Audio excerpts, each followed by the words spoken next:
स्वामी प्रचिती जीवनाची संगती, स्वामी प्रचिती जीवनाची संगती, करावे मनाने स्मरण, त्यासी स्वामी अनुभवास येती, त्यासी स्वामी अनुभवास येती, त्यासी स्वामी अनुभवास येती.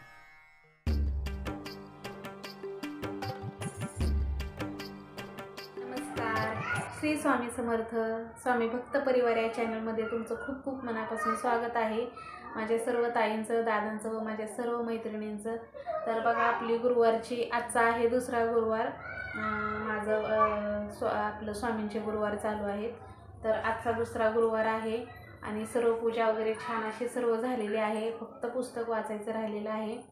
तर आजचा व्हिडिओ पूर्ण शेवटपर्यंत पहा. आवडल्यास लाईक करा, शेअर करा आणि आणखीन जर कोणी चॅनलला सबस्क्राईब केले नसेल तर स्वामी भक्त परिवार या चॅनलला सबस्क्राईब जरूर करा. सबस्क्राईब केल्याने काय होईल, जेणेकरून माझे पुढचे सर्व नवीन व्हिडिओ तुम्हाला सर्वात अगोदर पाहायला मिळतील. तर आजचा व्हिडिओ शेवटपर्यंत कंटिन्यू करा. चला तर वेळ न घालवता आपल्या व्हिडिओला सुरुवात करूया.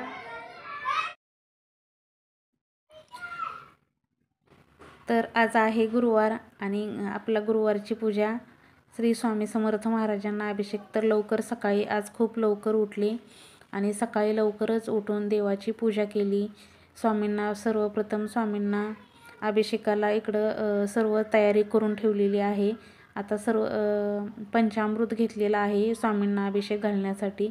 तर छान असा स्वामींना पंचामृताने अभिषेक घालते आणि श्री स्वामी समर्थ, श्री स्वामी समर्थ, श्री स्वामी समर्थ असा जपसुद्धा चालू आहे माझा नेहमीप्रमाणे.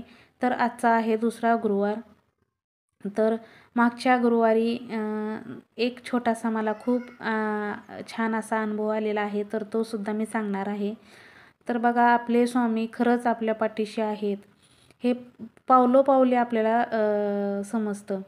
मला तर कितीही अडचणी आल्या, कितीही काय आलं तर मी पहिला माझ्या स्वामींचा धावा घेत असते आणि खरंच मला त्या अडचणीतनं स्वामी मला अलगद बाहेर काढतात. हे माझे खूप खूप वर्षांचे अनुभव आहेत. मागच्या गुरुवारी तर किती ज्या गोष्टीसाठी मी हे करते, पुन्हा सोडून इकडे येण्याचं कारण केवढं मोठं कारण आहे यांच्या कामाधंद्याविषयी बाबतीत. तर त्याचाच मला एक छान असा छोटासा अनुभव आलेला आहे. यांनी इकडं गावी आले होते, कामं तर घेतली होती, कामं ठरवली पण होती. खूप 4-5 अशी कामं त्यांनी ठरवली होती, पण कामसुद्धा आणखीन चालू झालेलं नव्हतं. आणि आम्ही त्याच्याचसाठी म्हणजे नेहमीच आणि मागच्या गुरुवारी काय झालं माहिती आहे का, मी एकटीच गुरुवार करणार होते. तर हे पण मी स्वामींना अभिषेक घालत होते, तेवढ्यात ते बाहेरनं आले आणि ते आले त्यांच्या काय मनात आलं ते करतात. त्यांचे पण नेहमीचे गुरुवार होते पहिले म्हणजे 5-6 महिनेसुद्धा झालेले नाहीत त्यांनी सोडून. तर आले बाहेरनं, मी अभिषेक करत होते ते पाहिलं आणि ते म्हणले, मनीषा मी पण आजपासून गुरुवार करतो. त्यांच्या मनात आलं, त्यांनी स्वामींना अभिषेकसुद्धा केला मागच्या गुरुवारी आणि गुरुवार पण केले. आम्ही दोघांनीही दिवसभर उपवास केला, संध्याकाळी गुरुवार सोडला आणि गुरुवार सोडून उपवास सोडून जस्ट ते बाहेर गेले, कामाचा फोन आला त्यांना, काम आपल्याला चालू करायचं आहे. तर खूप असे अनुभव आहेत. खूप दिवसांपासून आम्ही जे वाट बघत होतो, कामं तर घेतली होती पण कामं आणखीन चालू नव्हती झालेली. तर मागच्या शुक्रवारपासून ह्यांचं पहिलं काम चालू झालं आणि मागच्या शुक्रवारी त्यांनी संध्याकाळी त्यांना जे आपलं सामान जे कामाला लागणार होतं ते सामान 8:30ला त्यांनी दिवसभर म्हणजे हे केलं. त्यांनी कामाला सुरुवात केली, नारळ वगैरे फोडला, सकाळी कामाचं सामान घेऊन आले आणि नंतर दुपारनं परत जे महत्त्वाचं सामान जे काही हत्यारं वगैरे लागणार होती तर ते घेऊन ते बार्शीला आणायला गेले आणि त्यांनी ते सामान आणलं आणि शुक्रवारी त्यांचं काम चालू झालं. तर बघा, गुरुवार केले, गुरुवार त्याच रात्री काम चालू करा म्हणून फोन आला आणि कामसुद्धा चालू केलं आणि छान असा अनुभव आला. अनुभव तर नेहमीच येतात मला स्वामींचे. मी इतकं मनोभावे माझ्या स्वामींची सेवा करते आणि स्वामीसुद्धा मला त्याचं फळ किती छान देतात. तर मागच्या गुरुवारची ही गोष्ट आहे. शुक्रवारपासून ह्यांचं काम चालू झालं. आता बरेच सामान आणलेलं आहे, मशिनी वगैरे सर्व आणलेलं आहे आणि ह्यांचं कामसुद्धा चालू झालेलं आहे. 8 दिवस झालं दररोजचं कामावर जातात आणि त्यांना माणसंसुद्धा कामावरती खूप छान भेटलेली आहेत. पुण्याची माणसं पण आणायची आहेत, आणखीन आणलेली नाहीत. भैये लोक जे बिहारचे आहेत, ते UP बिहारचे तिकडचे ह्यांची नेहमीची लोक, ते आणखीन आणलेले नाहीत.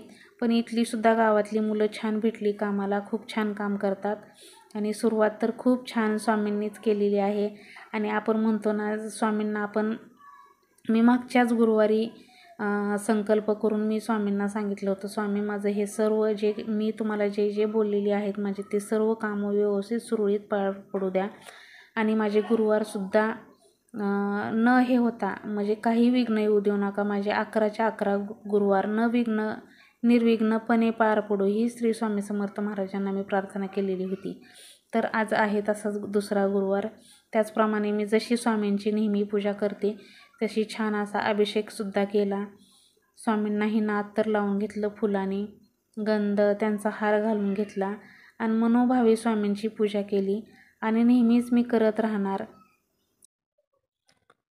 तर मागच्या बुधवारी मी समर्थला सोडून आले आणि गुरुवारी लगेच दुसऱ्या दिवशी गुरुवार होता. तर लगेच मी त्या दिवशी मनात ठरवलं की आजपासून मी स्वामींचे गुरुवार करणार आहे. आणि मी लगेच गुरुवार करायला सुरुवात केली. कारण मला खूप टेन्शन आलं होतं की आता समर्थला सोडले, मी कशी राहणार, म्हणजे खूप मला टेन्शन आलं होतं कशी राहणार. तर मी लगेच दुसऱ्या दिवशीपासून मी म्हणलं माझं मन विरघळणार, मी देवाचं काही करत बसले व्यवस्थित सगळं, की मला समर्थाची आठवण येणार नाही आणि मी सारखं रडत बसणार नाही. म्हणून मी लगेच त्या दिवशी स्वामींचं गुरुवार करायला चालू केले.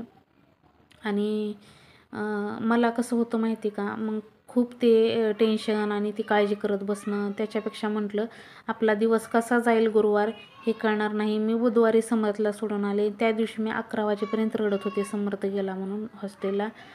पण तीसुद्धा मी त्या दिवशी स्वामींना प्रार्थना करून गेले होते की स्वामी राया माझ्या समर्थाला तिथं चांगलं करमू दे, त्याचं मन छान रमू दे आणि व्यवस्थित तो तिथं रुळू दे. तर असं झालं. आणि गुरुवारी एकच दिवस तो कुचमून राहिला, असं त्याला करमलं नाही. दुसऱ्या दिवशीपासून एवढा छान बोलतो फोनवर, असं त्याला वाटतच नाही की मी असं खूप लांब आलो आहे शिक्षणासाठी आणि त्याला खूप छान वाटतंय. मी त्याला दररोज त्याचा सकाळ संध्याकाळ फोन येतो. मी दररोज त्याला म्हणते, बाळा तुला करमतंय का, आठवण येते का. तर खूप छान राहतो, करमतो, म्हणतो मम्मी इथं खूप छान आहे, मुलं पण छान आहेत, सगळी चांगली आहेत. आणि शाळा तर त्याची ओळख म्हणजे अगोदरच ही झालेली होती, त्याच्यामुळं असं वेगळं नवीन काय वाटत नाही. म्हणला मला छान वाटतंय आणि खूप छान रुळलासुद्धा. ही स्वामींचीच कृपा आहे की स्वामींनी त्याचं मनसुद्धा तिथं रमवलं आणि माझं मनसुद्धा इथं स्वामी भक्तीत रमवलं. खूप मी स्वामींची ही आहे ऋणी आहे म्हणायला काही हरकत नाही. कारण मी स्वामींना नेहमी प्रार्थना करते ह्या गोष्टीची. मला खूप काळजी वाटत होती समर्थाची आणि माझी स्वामींनी ती काळजी मिटवली. आणि मी लगेच माझं डोक्यात ते क्लिक झालं. मी आदल्या दिवशी इतकी रात्री 11 वाजेपर्यंत रडले आणि सकाळी उठून मी गुरुवार होता, बुधवारी सोडून आले समर्थला आणि गुरुवार होता दुसऱ्या दिवशी. मी लगेच ठरवलं की आजपासून मी स्वामींचे 11 गुरुवार करणार. तर मी अचानक गुरुवार म्हणजे सकाळच ठरवलं. पण मला फळं वगैरे मागच्या गुरुवारी मिळाली नाहीत, कारण आमच्या इकडं कसं 5-6 किलोमीटर अंतरावर जावं लागतं. तर मी साधी सिंपल पूजा मांडली, जसं आहे जेवढं होतं तेवढंच केलं. फळं वगैरे मिळाली नाही, केळी नव्हती, सफरचंद नव्हते, काहीच नव्हतं. पण तरी जशी जमेल तशी मी पूजा केली. पण मी मागच्या गुरुवारपासून स्वामीचे गुरुवार करायला सुरुवात केली. म्हटलं नाही, माझं मन रमलं पाहिजे आणि देवाचं आपलं वाचन वगैरे करत राहिले की मन रमून जाईल आणि मला सारखं मी रडत बसायची वेळ येणार नाही. तर तसंच झालं. मी माझं मन रमवण्यासाठी गुरुवार केले आणि छान असं, आणि मला स्वामींनी पहिल्याच गुरुवारी किती छान प्रचिती दिली. तर असं आहे आपल्या स्वामींचं. स्वामी आपल्याला लगेच संकेत देतात, लगेच जे आपल्याला गोष्टी करायच्या असतात ते आपण स्वामींना सांगूनच नेहमी कराव्यात असं मला वाटतं. आणि मी माझ्या स्वामींना सांगूनच काही गोष्टी ज्या असतात ते करते, जेणेकरून आपल्या ह्याच्यात अडथळे येणार नाहीत आपल्या स्वामींना सांगितल्यावर. तर नेहमी असं जे आहे ते माझं सर्व स्वामी कृपेमुळेच मी आत्तापर्यंत आहे. लोक मला म्हणत पण असतील वेडी आहे ही, पण तसं नाही. खूप मला स्वामींनी आजपर्यंत सावरलेलं आहे आणि सर्व गोष्टी मी स्वामींना सांगूनच करते. मी ज्यावेळेस पुण्यातनं गावी आले होते त्यावेळेससुद्धा मी माझ्या स्वामींना सांगून आले होते की स्वामी मी इथून चाललेले आहे, पण इथून पुढचा माझा जो काय कार्यभाग करायचा असेल तो सर्व तुम्ही निर्विघ्नपणे करू द्या. करून द्या आणि माझं सर्व सुरळीत चालू द्या. तर तसंच केलेलं आहे. स्वामींना सांगून जी गोष्ट करते ती माझी नेहमी यशस्वी होते आणि मला त्याच्यात नेहमी यश मिळतं. तर आता करायची आहे स्वामींची आरती. पूजा वगैरे सर्व मांडून झालेली आहे आणि सर्वप्रथम सकाळची आरती करून घेते आणि त्याच्यानंतर नैवेद्य वगैरे दाखवून संध्याकाळी मी बाकीचा नैवेद्य बनवते. जे आपण घरी खातो तेच मी नैवेद्य दाखवते. जे मी बनवते गुरुवारचं, मागच्या गुरुवारी शिरा, वांग्याची भाजी, चपाती, भाजी असं केलं होतं. ह्या गुरुवारीसुद्धा तसंच जे आपण घरी जेवायला बनवतो उपवास सोडायला तेच स्वामींना नैवेद्य दाखवते. गोडधोड करते शिरा वगैरे आणि सकाळी साखरेचा नैवेद्य दाखवून पूजा करते.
तर छान अशी आरती झालेली आहे आणि आता स्वामींना मुजरासुद्धा करून घेते. तर स्वामींना बघा मुजरा कसा करतात.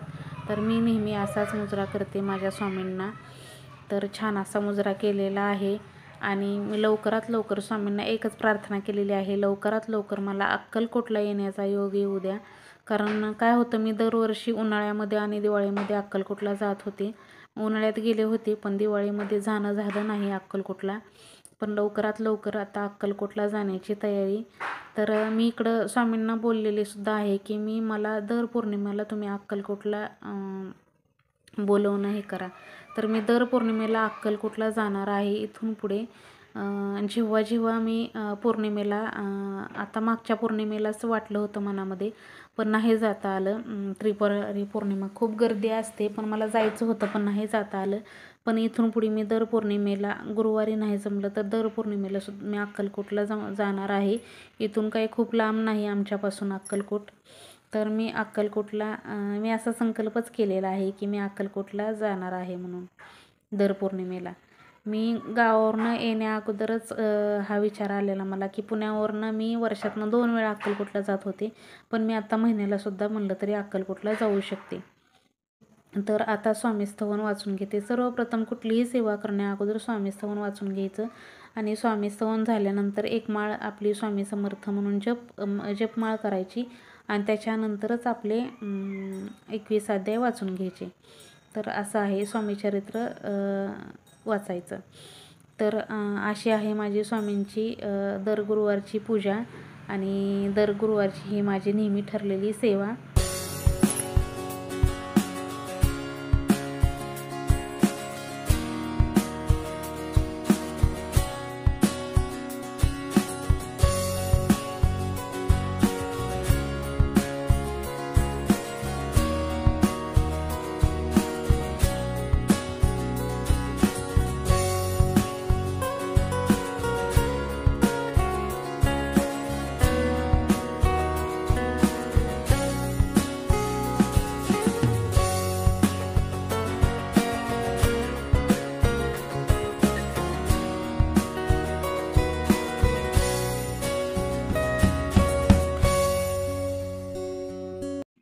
तर बघा, ज्या दिवशी गुरुवार असतो त्या दिवशी इतकं मन प्रसन्न राहतं आणि खूप छान असं पॉझिटिव्ह वाटतं आणि मन कुठंतरी इतकं छान रमतं ना की स्वामी सेवेत मन रमून जातं. त्याच्यासाठी मी नेहमी म्हणजे हे जे गुरुवार चालू केलेले आहे तर त्याच्यासाठीच केलेले आहे की आपलं मन रमावं, एकटेपणा म्हणजे वाटू नये. आणि आणखीन एक गोष्ट खूप छान झालेली आहे. तर मी पुण्याला ब्लाऊज एवढे शिवत नव्हते, पण इथं मला मागच्या गुरुवारपासून मी म्हटलं ना, मला एवढं स्वामींनी इतकं मला म्हणजे हे करून दिलं की माझंसुद्धा काम किती छान चालू झालं की एवढे ब्लाऊज यायला लागलेत. इथं सगळ्यांना पुण्याची क्वालिटी म्हटल्यानंतर सगळे माझ्याकडे ब्लाऊज टाकायला लागलेत आणि 8 दिवस झाला अक्षरशः मला व्हिडिओ टाकायलासुद्धा टाईम मिळेना, एवढे ब्लाऊज शिवले मी 8 दिवसामध्ये. तर खूप छान माझंसुद्धा काम सुरळीत चाललेलं आहे. तर मला त्या गोष्टीचं म्हणजे एकीकडं माझं तेही चालू झालं, माझं कामही चालू झालं. मला वाटलं नव्हतं की एवढ्या लगेच माझे म्हणजे इकडं ब्लाऊज वगैरे हे होतील, पण तसं नाही. माझं ब्लाऊजचंसुद्धा काम म्हणजे इतकं फास्ट, म्हणजे मला जवळजवळ एका कस्टमरचे मला 5-5, 6-6 ब्लाऊज आलेत. तर आता माझं ते सुद्धा सुरुवात चालू झालेली आहे. आणि माझ्या मी म्हटलं ना की माझ्या स्वामींनी माझे लवकरात लवकर माझ्या सगळ्या अडचणी दूर केल्या. पैशा पाण्याच्या अडचणी होते तर त्या तर केव्हाच दूर केले, कारण स्वामी आहेत. स्वामींना सर्व काळजी असते आपल्या भक्तांची आणि खरंच आहे. म्हणून मी माझा व्हिडिओसुद्धा नेहमी मी माझा एडिट करते ती मी माझ्या स्वामींपुढं बसून. हा व्हिडिओसुद्धा मी एडिटिंगलासुद्धा मी माझ्या स्वामीपुढं बसूनच करते, कारण जे आपण जे बोलतो ते खरं सत्य आहे आणि आपण स्वामीसमोरच बसून बोलतो. हा शब्द ना शब्द खरा आहे. तर मी माझं नेहमी एडिटिंगसुद्धा देवासमोर आणि स्वामींसमोर बसूनच करते. तर इतकी छान मला नेहमी मला प्रचिती आलेली आहे आणि मला स्वामींनी नेहमी आधार दिलेला आहे. आणि इकडेसुद्धा माझ्या स्वामींनी खूप माझं सुरळीत चालू केलेलं आहे. तर ब्लाऊजचेसुद्धा नाही म्हटलं तर दिवसाचे माझे 300 रुपये तर कुठं गेलेले नाहीत. इतकं छान मला स्वामींनी, मग मी नेहमीच म्हणत होते की मला फक्त कष्टाला फळ द्या माझ्या. तर माझ्या स्वामींनी बघा माझ्यासाठी कष्ट पण दिलं आणि कष्टाला फळसुद्धा दिलं. म्हणजे मी जे कष्ट करते त्याचं मला यशसुद्धा दिलं स्वामींनी. तर माझा दिवसाचे मी 300-400 रुपयेसुद्धा मी घरात बसून कमवू शकते. माझे ब्लाऊजची जी माझ्या अंगात कला आहे तर त्याला मला गिऱ्हाईकसुद्धा स्वामींनी इतकं छान दिलं की मला आमच्या गल्लीतले सर्वजण ब्लाऊज शिवता का म्हणून माझ्याकडे येतात. खूप छान वाटतं मला. ही सर्व स्वामींनी दिलेली देणगी आहे माझ्यासाठी. स्वामींचा